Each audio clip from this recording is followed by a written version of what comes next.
Welcome, fellow bookworms, to Tipra's Den. My name is Whitney, and it is day 18 of Bookmas. I had a really great day yesterday. We had to go in and get the new tires, and so we went to lunch while we were waiting on them. So we were there for a couple hours. And then I came home and I actually took a nap, but I still got a lot of reading done. So I am really happy with how yesterday went. My husband and I did read the next story in Mystery for Christmas, which is edited by Cynthia Manson. This one was, I believe it's called The Plot Against Santa Claus. Yeah, The Plot Against Santa Claus by James Powell. I don't really know what I think of this one. As far as the stories go, I think it's actually one of my favorites because it's actually like a little bit like fantastical in the sense that it's actually Santa and the elves. And it was written in 1970. So keeping that in mind, it makes sense because it's really about like the whole thing. The plot against Santa Claus is that you have like the old elves who want the old traditional ways and the new elves, and it's all about plastic toys and mass production and such. And so they really don't like that. And Santa doesn't want to put any kid on the naughty list. And so it's like you can't even go back to the old ways because there's just not enough time to make all the toys for all the kids, essentially. And then you have like this rebel group that's like a bunch of different ones, but they're all kind of under one umbrella under this guy. And when they get in trouble, they get punished. They have to go turn lights on and off. And he got sent to the refrigerator, lights on and off in the refrigerator, like that's their punishment. So he got sent to Russia, and so now he's back and he's like, plotting against Santa Claus. And you have our one, and like the names are ridiculous. Like I don't even know, Rosie Pate and like just elf type names. And so the one, I think his name is Big Toes, I want to say, and he's like the head of security, so he's the one like investigating, trying to figure out what's going on. But there is a lot of like political commentary and such in that story. But it's kind of funny because it's Santa and the elves, and some like things were very outlandish, but I think I really actually enjoyed it. I think it's going to be my favorite of this book because it was just kind of funny with Santa and his elves, and knowing the time period it is and keeping that in mind, the political commentary made sense. So yeah, that one wasn't half bad. So I enjoyed that one. I only read 20 pages of Midnight at the Christmas Bookshop. I have on a hair on it. Midnight at the Christmas Bookshop by Jenny Colgan. I could have read more, but I was trying not to stay up super late. So I read the 20 pages and then I was feeling tired. So I was like, you know what? I'm just going to go ahead and go to sleep. And so, yeah, still kind of in the same boat. I think we're leading up to what's on the synopsis on the back. The whole thing with the American production company filming a Christmas movie in there. I don't even know why that's even in the synopsis. It was like one little tiny part at the beginning, and it really hasn't added anything to the story. It's like, I don't know why that's even there. Maybe it will come into play later on. But basically we have Carmen, I think is her name. Yeah. And I didn't read, this is the second in the series. So maybe I'm missing something because I didn't read the first book. From what I read, though, I don't get that feeling, though. But basically, you have Carmen, and she moved in a year ago with her sister for reasons I don't know. Probably it's in the first book. And then she's, sorry, animals are knocking stuff over. Then she's working at this bookshop, and the owner, Mr. McCready, doesn't like really understand he's not a businessman. He just likes his books. And so I'm assuming in the first one she kind of came in and she helped save the shop by making it profitable again. And then this one, like he wants to go on this expedition to Antarctica, and she's like, "How are you going to afford that? Like, you don't have the money for that. Like, what's going on?" Her sister wants her out because she's lived there for like a year now. Her sister just had her fourth child, and she's going back to work, and they're hiring a nanny. and they just kind of want her out. It's like, why are you still living here? Like, what are you doing with your life, essentially? And then you have Carmen's ex-boyfriend, and we're also following him. He went on an expedition in Brazil, which is where he's from, and so we're also following his viewpoint at times. And so yeah, still just kind of floating with it. I'm about a third of the way through now, because it's 307 or 302 pages, something like that. And so I have 200, just over 200 pages left to go. But yeah, I still don't really see the point. The writing is fine. Like, it's easy to get into, and you're following this kind of hot mess of a family, and Carmen's kind of a hot mess. And so, yeah, I'll continue to read it, and hopefully I can make good progress today, if not finish this today, and have something actual to report to you about this tomorrow. But we'll just have to see how that goes. I did finish Silent Night by Mary Higgins Clark. I ended up giving this 4 stars. I was torn between 3 and 4 stars, but I really actually enjoyed it. So basically, the premise is you have this family. The dad is sick with leukemia. He collapses and needs the surgery. So they take him to New York because he's a doctor, and a colleague of his is in New York, that they trust. So they go to New York for the surgery. And so the mom's obviously very distracted, and she takes the kids out to see the Rockefeller Center tree. And while they're out there, she drops her wallet, and a lady comes and picks it up, and the 7-year-old son sees that and takes off after this lady. And you also have, might be getting into spoiler territory, so if you don't want any spoilers, I'm going to try to keep it light, but in order to talk about it, I kind of have to spoil a little bit, and I don't think it's really that big of spoilers. But basically, you're also following this viewpoint of this lady's brother, who had killed a cop and was in jail, and then escaped and injured this prison guard. And when he originally killed the first cop, the death penalty, I think they're in New Jersey, was not on the table back then, but now it is. And so if this guard doesn't live, he's facing the death penalty now. And he ends up kidnapping this little boy. And so you're following, they're trying to figure out where this little boy is, what happened to him, but they're also trying to track down this, escaped prisoner. And then they kind of learn that the two are together. And so it's all about that, like trying to track him down, figure out where he's going. Like, is he going down to Mexico? Is he going to Canada? Like, where is he going? And where is this little boy? And so that's the whole premise of the story, is just them. My biggest complaint with, and I noticed it in the other Mary Higgins Clark book I read as well, the one she wrote with her daughter. My biggest complaint is there's just extra point of views that are really unnecessary. And I know it's a plot driven story, it's not about the characters, but those extra point of views, like, I just want the focus on the group of characters. So you had like 2 reporters that were thrown in there, a state cop that was thrown in there. And the same story, the same information could have been given without throwing those random point of views in. And so that's kind of my biggest complaint. Um, but I really enjoyed this, and I was like, and thinking about it, I was like, I would reread this again, like at a different Christmas. And so I decided to go with 4 stars because I actually really enjoyed it, and because it's more plot driven and it's more that suspense aspect. The father having leukemia, like, you do get that emotion, like you gotta understand why the mom is distraught, and then she loses her little boy. She's like, I can't tell him because he's sick and he's trying to recover from surgery. Like, so, like, what do I do? And so you do get a little bit of the emotion, but it wasn't bogged down with it, and it wasn't like, just kept throwing trauma in there. A lot was happening, but it really worked, and I had a great time. So there is that one. It is finished. I also, yesterday's pick, I read and finished The Mistletoe Promise by Richard Paul Evans. I think I ended up, I don't remember what I gave this one.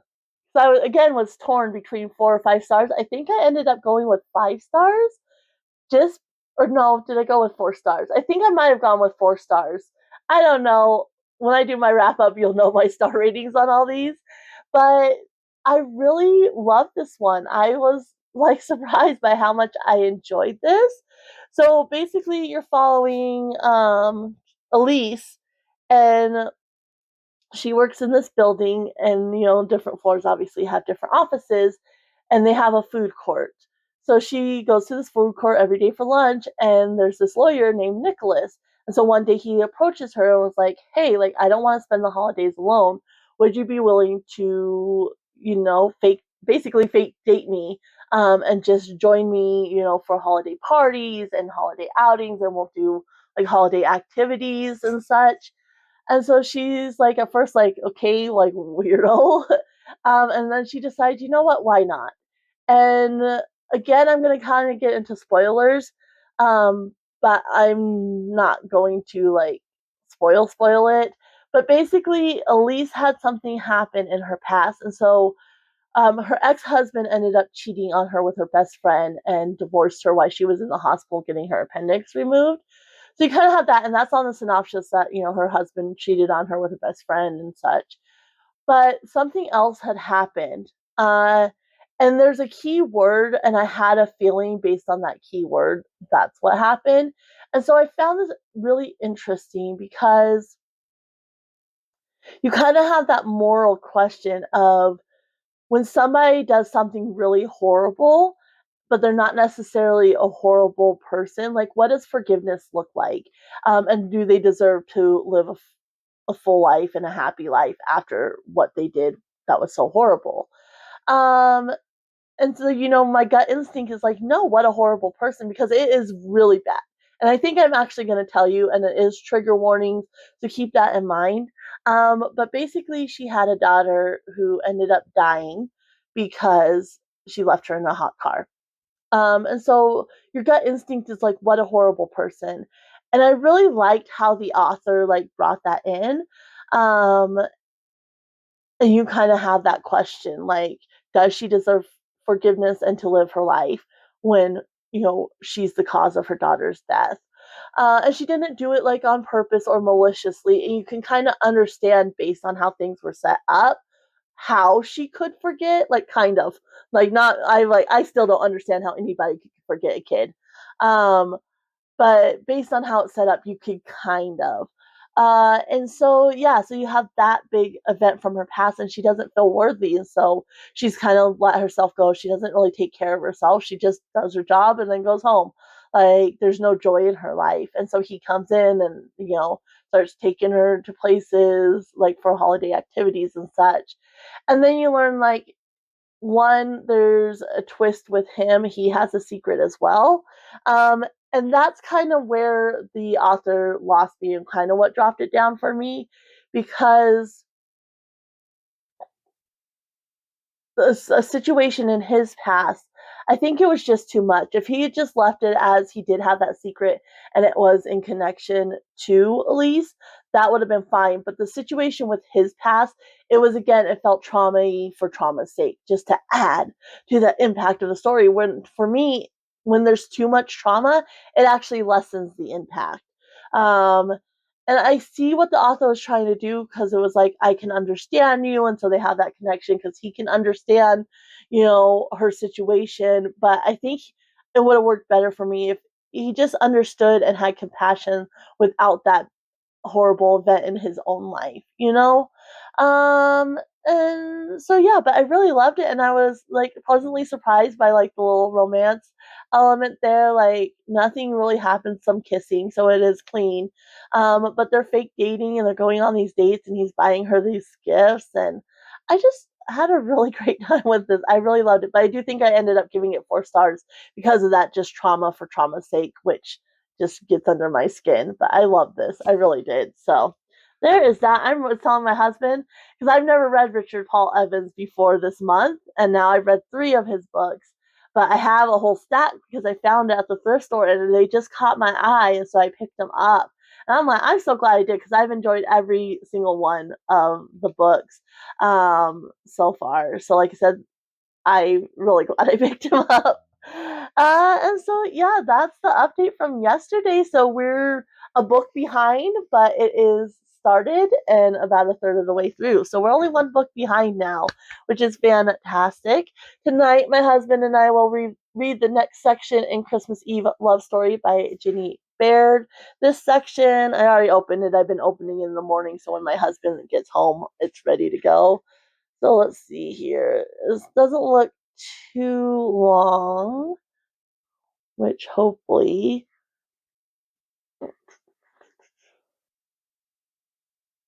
It looks like it's 25 pages-ish, because that's 3 plus 2. So yeah, about 25 pages.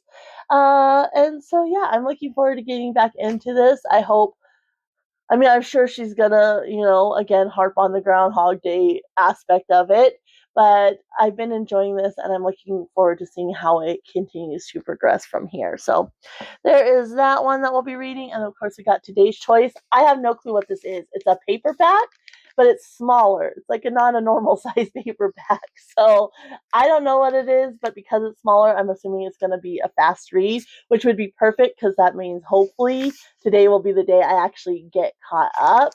So let's go ahead, and I wrapped it a little different than the other one, so you would think I would remember what it is, but I don't. So let's go ahead and just open this up, and I'm going to turn it this way so I can rip it. And let's see here. I'm not looking. Oh, like backwards. Okay, so this is 2 stories. And so this is a story by Kristen Feehan and Susan Sizemore. And the book is called The Shadows of Christmas Past. And so you have In Rocky Mountain Miracle by Christine Feehan, Cole Still, a womanizer rumored to have killed his father, meets Maya Armstrong, a veterinarian rumored to practice magic. The sparks that fly between them can melt all the snow on his Wyoming ranch. And when an injured horse brings them together, Cole starts to think Maya must be casting spells on animals and men. What else could explain the burning passion he feels for her and the thawing of his heart around the holidays? In A Touch of Harry by Susan Sizemore, Dr. Marjorie Piper takes an injured wolf back to her kennel, and when he turns into a man, Marge is stunned and bent on keeping his escape a secret. The only thing more difficult to hide is the desire she feels for Harrison Belthine, a stranger in town who brings out her animal instincts. But when Marge and Harry join forces to find a pack of runaway teens before Christmas, truths are revealed that will bind their souls together forever. So it sounds like it's going to be a little cheesy, but right up my alley because I love animals. And so, yeah, love and magic triumph over evil in these 2 electrifying and warm-hearted holiday novellas from 2 best-selling authors. So, yeah, that sounds like it's going to be fun. So it is total with both books 376 pages. So not terrible. And so yeah, we got a good lineup for today. Of course, we're still reading The Butcher's Masquerade, which is, I don't even know what number, I think book 5 in the Dungeon Crawler Carl series. Read that last night, been loving it. And I still really want to get back to Wild Woman in the Blues, and with what we have today, I think I definitely am going to try to read a couple chapters of that tonight because I've been really wanting to get back to it, but I've just been so behind on the holiday reads, I haven't had a chance to. So, yeah, this is the lineup. Plus, like I said, the Butcher's Masquerade, and hopefully Wild Women in the Blues. So another great day today. I've decided I'm not going to worry about like the heavier chores until Monday, and then I'll do a really good clean on Monday, getting ready for the holiday. So I'm just basically, other than like little daily chores, I'm planning on just reading over, today and through the weekend. We are going to go Saturday night. Last year we went and looked at Christmas lights that people have put up on their houses. So we're planning on doing that on Saturday night, but I'll be able to read Saturday during the day. But just another reason I want to really focus on reading and get caught up. And so that way I can enjoy the rest of the week leading up to Christmas. But this is the lineup. I will be back tomorrow to let you know how it went.